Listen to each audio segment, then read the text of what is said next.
Alright, so I'm just going to go over these increases in case there's any confusion.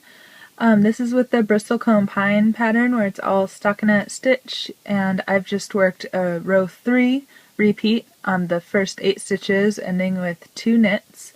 I'm going to do the ink increase, which is lifting the stitch beneath the stitch I just knit into.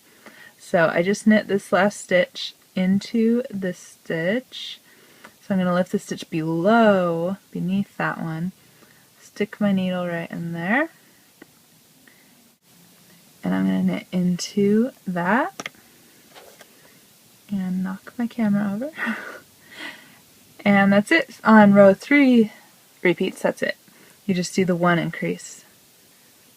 And then you turn, knit the other way. So on row 1 repeats, you're going to need to do 2 increases. You'll do the ink increase again and a make 1 increase. The last stitch that you're going to do the increase into is the top of the cable. So it's a little bit different. You're still going to lift the one below the one you just knit into, but you're going to be going kind of over into the cable over there.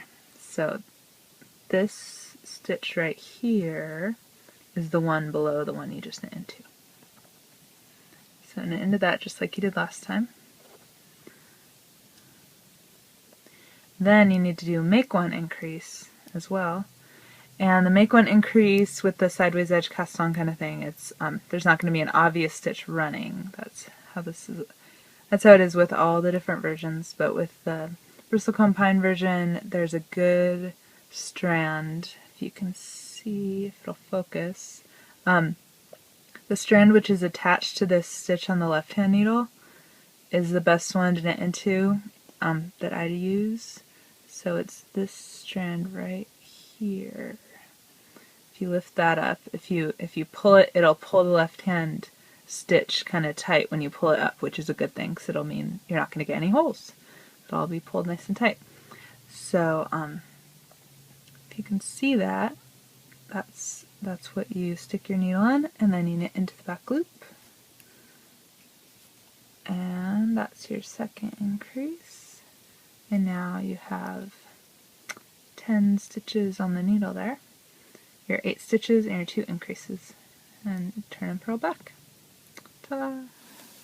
Alright, so I'm going to show you how to do the increases on one of the edgings that has garter stitch at the end, because it's kind of less obvious where to knit into the stitches. So I've just worked my 8 pattern stitches. Now I'm ready for the increases. So this is for either of the patterns. There's 2 patterns that have garter stitch, so they'll have the purl bumps over here.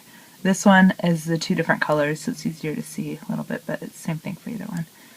So for the first increase, I'm going to stick my left needle through this purl bump right here, and I'm going to knit through there. If you are on one of the rows where you only do 1 increase, then that would be the only one you would do, then you would turn.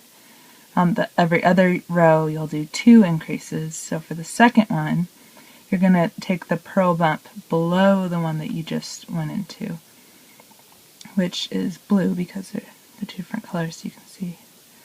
The blue one right there, you're going to grab that and knit into that. And now you've done the 2 increases, and you can see that one is kind of loosened up, but it'll be fine in the end. And that's kind of the neatest way to do the 2 increases on the edge there.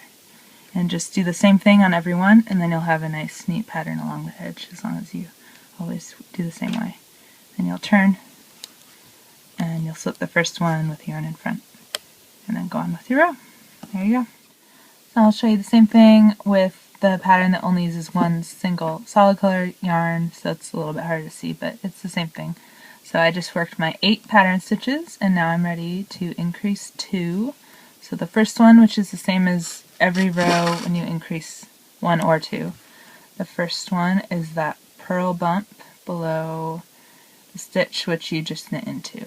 So right there, knit into that, and then when you're increasing 2, the second one will be the next purl bump that's kind of around the left needle stitch right there.